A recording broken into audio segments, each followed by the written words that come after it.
जसा जसा काळ जातो तसं तसं आपले जे खरे आयकॉन्स असतात, आपले जे खरे हिरोज असतात, यांना आपण विसरत जातो.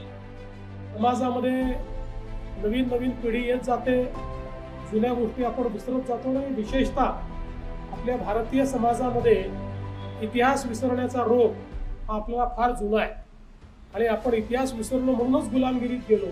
आणि म्हणून इतिहासामध्ये ज्यांनी परिवर्तन केलेलं आहे अशा प्रत्येक परिवर्तनवादी व्यक्तिमत्वाला लक्षात ठेवणं, त्यांचा इतिहास हा पुढे नेणं, त्यांचं कार्य हे त्या पद्धतीनं पुढे नेणं हे अत्यंत महत्त्वाचं आहे.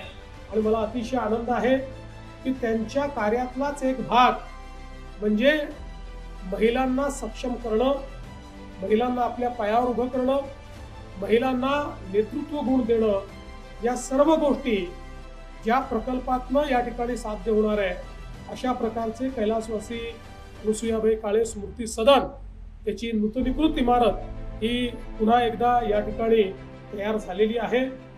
आणि याकरता पूर्व विदर्भ महिला परिषदेने जो पुढाकार घेतला आणि विशेषतः विलास काळेजींनी जो पुढाकार घेतला मी त्यांचंही अतिशय मनापासून अभिनंदन करतो.